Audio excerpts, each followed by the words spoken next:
Bom, pessoal, estamos aqui diretamente do hotel da Brasil Onças, né? E estou com as maiores referências que a gente tem hoje, né? Heron Azevedo, Igor Mota. Heron, a gente já teve a oportunidade de conversar hoje esse ano na final da SPFL. Igor Mota, é a primeira vez que a gente está gravando. Então, primeiro, obrigado por vocês pararem um pouco para conversar. Sei que essa semana está muito corrida, é vídeo, é treino, é estudo para a Colômbia e para Chile. Mas não dava para a gente falar de seleção, de competição, sem trazer vocês, que o Heron não sabe quantas são, a gente sabe que são mais ou menos 11, pode ser um pouco mais, pode ser um pouco menos, mas assim, de todas as convocações, né, olhando para a primeira que vocês tiveram e para hoje, eu sei que o Heron já até falou um pouco disso essa semana, que é outro futebol americano, né, mas é outro mundo mesmo, é totalmente diferente do que era da primeira vez que vocês representaram o Brasil? Quer responder primeiro? Eu respondo você. Obrigado, Anelas, pelo espaço, mas respondendo é totalmente diferente. A única semelhança é que é futebol americano, jogado com casco e ombreiras, que é o que a gente começou lá em 2007, porque era falando em espanhol, né? Mas até porque o futebol americano daquela época também, que a gente tinha mais acesso, era outro tipo de formação, né? É muito mais high formation, muito mais um jogo truncado, corrido. E as referências eram aquelas, essas foram as referências daquela época. Mas é óbvio que, não só por isso, né? Dentro desse sistema de jogo, já existia um mundo que a gente não conhecia, de lógica das jogadas, de tática das jogadas, que a gente foi vendo que era um buraco muito mais embaixo o futebol americano. Na época, eu também já falei sobre isso com o Vitor, vi o Heron falando também. A seleção foi montada de outra maneira. O conhecimento, as informações que a gente tinha eram conseguidas de outras maneiras também. Uhum. E o físico já ajudava muito. Você ter um bom pote físico já te ajudava a ficar em vantagem em relação a outros jogadores. E para ser lembrado, para ser selecionado. Hoje em dia, essa parte tática já está muito mais dentro do futebol americano a nível nacional e principalmente da seleção brasileira. Você vê que até a estrutura de gestão da seleção brasileira mudou muito. Se você pegar lá em 2007, na hora lá, o head coach acabou sendo mudado, porque eu não lembro quem ia assumir primeiro, primeiro era o Flávio, né? Aí depois o Orlando ajudou, um era coordenador ofensivo, teve alguma coisa assim.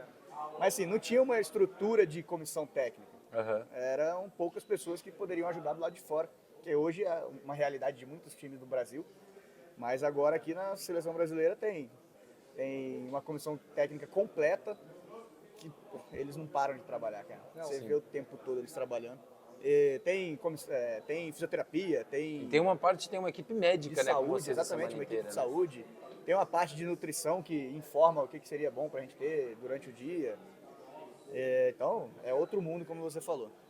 Não, o que eu ia adicionar só é que, assim, naquela época o que estava muito claro, assim, aproveitando o que o Igor está falando e que a gente tem conversado, estava muito claro para todos que estavam lá naquele momento que aquilo era um passo importantíssimo para o esporte no Brasil. Sim. Então estava todo mundo muito feliz de estar fazendo parte daquilo de alguma forma. Então teve algumas pessoas até que foram lá só para observar, né, ver o que estava acontecendo e para a gente, como atleta, realmente tá vendo o que é o futebol americano como a gente via na TV, né, que é jogando com equipamento. Então, graças a Deus veio isso e a partir daí veio o full pad para o Brasil, né? O Brasil, os times do Brasil começaram a realmente ver a importância de se jogar com equipamento completo. Uhum. E aí a gente foi evoluindo a partir daí, né? Tudo partindo, né, dos jogadores, das pessoas que estavam ali naquele momento participando para depois ir o negócio subindo de nível, né? De ir para técnicos, de ir para administração, ir para formação de ligas e tudo mais. Então, tipo, isso eu acho que estava muito claro lá na época. Cara, é um passo enorme, a gente não sabe exatamente o quão grande é esse passo, qual vai ser a repercussão disso, mas a gente sabe que alguma coisa vai acontecer a partir daí. Bom, e pode responder primeiro você a próxima, que eu acho que é uma pergunta que também vai valer muito para os dois. De 2007 para cá, muita gente entrou, muita gente saiu, muita gente entrou e saiu, muita gente teve oportunidades. E vocês, a gente fala muito sobre vocês estarem aqui o tempo todo. Como que foi ou começou a ser com o passar do tempo uma responsabilidade talvez, ou uma coisa que era pedida de ajudar quem estava chegando agora. Por exemplo, a gente pega essa convocação, eu acho que mais de 30% da seleção está sendo convocada pela primeira vez. Na posição de wide receiver, por exemplo, a gente tem o Camara com 21 anos, então, um menino que é novo até dentro do esporte. Então, em algum momento, dentre todas essas convocações, passa por vocês uma responsabilidade de vamos ajudar quem está chegando agora?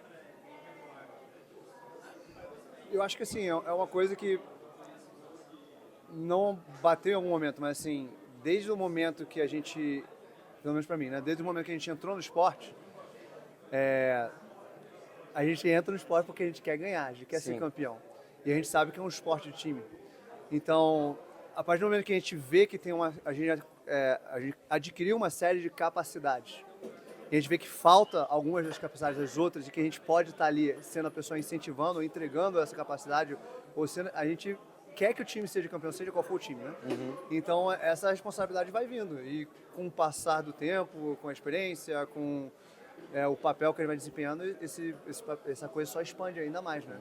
É algo natural, você diria?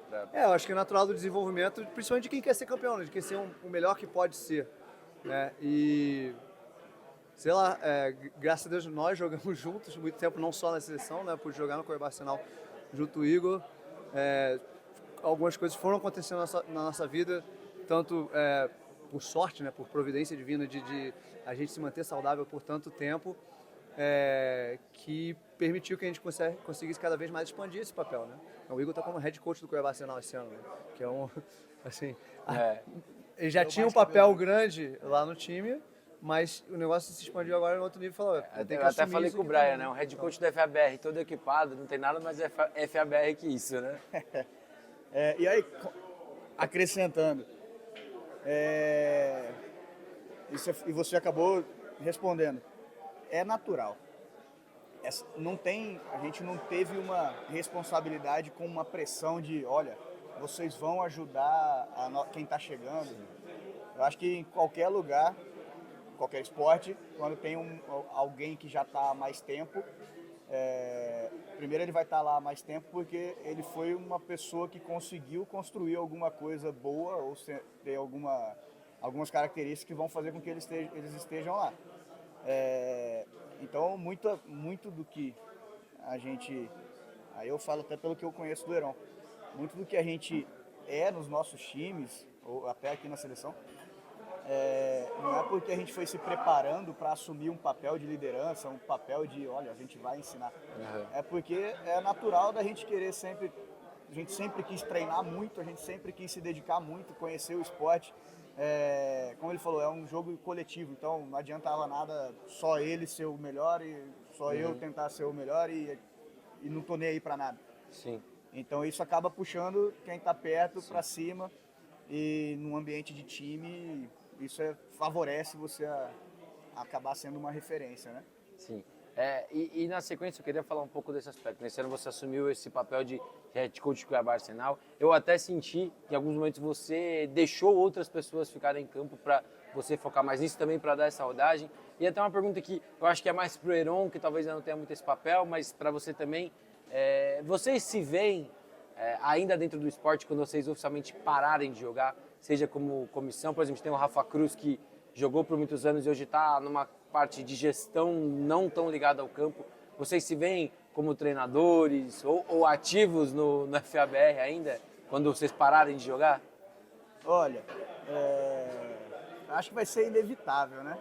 É porque a gente está acompanhando o futebol americano, ele tá, a cada 3 anos a diferença que faz é muito grande. Sim. Infelizmente teve a pandemia que deu uma freada e para alguns times até deu um pouquinho de atraso para pegar impulso de novo, mas a proporção de crescimento do futebol americano é muito grande. É meio inevitável isso, pelo menos para mim. Até porque no Arsenal lá eu ajudei a fundar, então tem uma história, conheço a construção do time, né? Sim. Mas o futebol americano vai crescendo e está criando proporções profissionais. Ainda não é um esporte profissional, mas já está criando partes que são profissionalizadas. Sim. Já. Então acho que tá virando carreira para muita gente. Então acho que vai ser inevitável. E essa parte de head coach foi caindo, né, pro meu colo. A necessidade de ter uma pessoa do lado de fora gerindo é gigantesca e é óbvio que o cenário ideal para você ter um time de sucesso. Mas é difícil demais também de você arrumar um treinador que tenha já entendimento de como funciona a cidade, o Brasil, a rotina dos atletas, a filosofia do time. E o futebol americano hoje, pelo menos, ainda não dá tempo de você trazer, por exemplo, um treinador para algumas equipes, trazer um treinador e querer já que tenha um resultado imediato do programa dele. Ele não vai colocar o programa dele em 1 ano, em 6 meses. Sim. Ele vai começar um processo e às vezes a gente não consegue ainda ter tempo suficiente para ele desenvolver o processo dele. Então eu ainda não falo que eu sou head coach, não.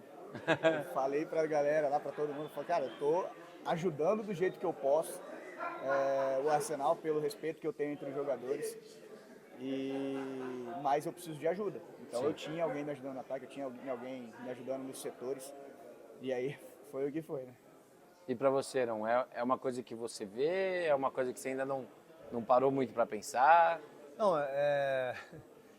primeiro de tudo, eu acho que ainda tenho muita lenha para queimar como atleta. Então, perfeito. Não, gente, não quero dizer que vocês têm que aposentar, pelo amor de Deus. Mas é uma pergunta inevitável, porque assim, a marca da idade é algo que vem, né, de todo jeito. Então, vou fazer 38 daqui a 2 semanas, mais ou menos. Então, é natural que já surge, cara, alguma hora esse cara vai parar, né? Pelo amor de Deus. Os outros receivers querendo entrar na seleção, o que eu falo, não deixa. Enquanto eu, minha família, né, meu trabalho permitir que eu continue produzindo dentro de campo principalmente, eu vou querer continuar jogando. Quanto à parte de treinador, né, no Arsenal mesmo, junto com o Clayton, lá em 2012 eu já estava como coordenador de ataque aéreo, vamos dizer assim, né, que eu tinha o Matt Rand, que estava lá cuidando da linha ofensiva principalmente, como coordenador de ataque.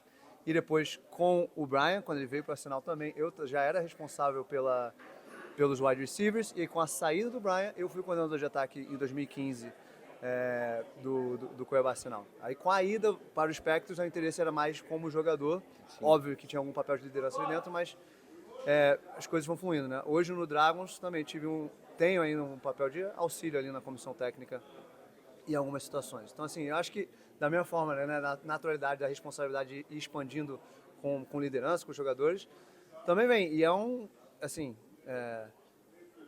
tirando a minha família, é o lugar que eu mais gosto de estar, né? Então assim, eu amo esse esporte me deu praticamente os meus grandes amores da minha vida veio através do futebol americano, graças a Deus. Eu me conheci minha esposa no futebol americano, né? Eu me mudei para os lugares que eu me mudei, eu fiz a faculdade dos Estados Unidos por causa do futebol americano. Essa é a liga de boa parte da minha vida, né? Já vai, metade da minha vida é jogando futebol americano.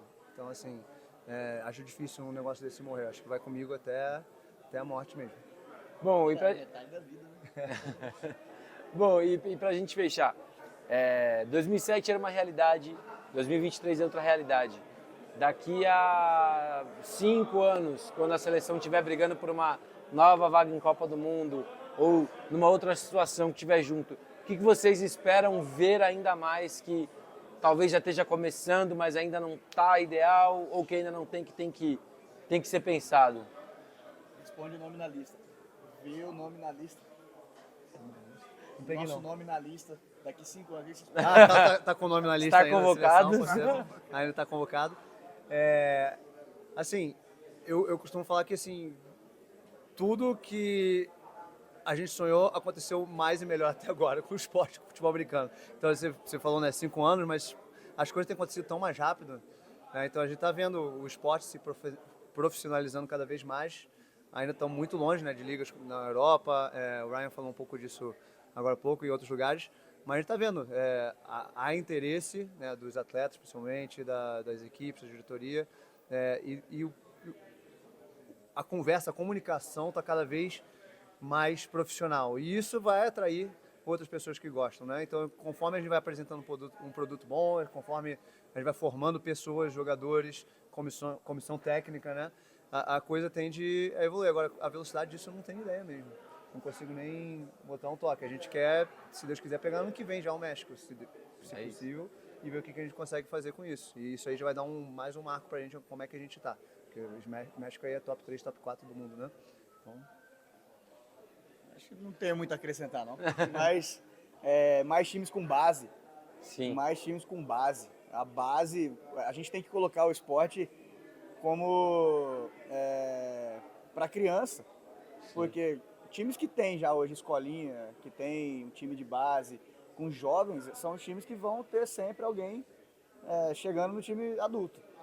Então, essa profissionalização que o Heron falou, se a gente for focar só em time principal e querer que os times principais, a gente vai depender só de patrocínio grande. Sim. Porque para sustentar um esporte dessa magnitude que envolve só de jogador 45 atletas, ou mais. Ou mais, né? É mais, na verdade, né? 45 jogando. E o pensando resto assim, da né? estrutura. A gente não tem tanto mercado também, né? Pra ficar tentando trazer jogador de todo canto, né? Não tem o mercado e por enquanto ainda não tem as grandes empresas que podem assumir ou então de repente chegar e falar, não, vamos trazer aqui, a gente tem tanto para... A galera, os times que estão conseguindo mais captações de recursos, são times que estão conseguindo emenda, né? Ou emenda, ou a lei de incentivo. Só que aí é fácil aprovar um projeto e é mais fácil, é mais difícil, né? Você conseguir captar o recurso. Então, às vezes a gente aprova um projeto que tem muito dinheiro, mas na hora de chegar na empresa ainda não chega. Então, eu espero que daqui 5 anos mais bases sejam formadas e mais empresas grandes abram o olho para o esporte de maneira geral, não fique aquela só o futebol. Saibam que a gente consegue dar uma visibilidade em outros esportes também. O futebol americano é um esporte que cresce a passos largos, então tomara que tenha mais aí.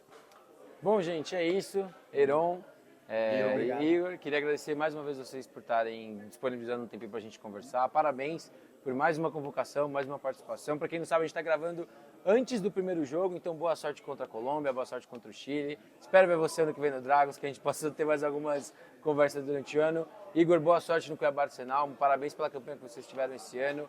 E, gente, é isso, né? Daqui 5 anos a gente vai estar batendo mais uma vez esse papo, mais uma vez vocês dois na seleção, e quem sabe aí numa... se Deus quiser. Se Deus quiser. Bom, gente, é E isso. o corpo também.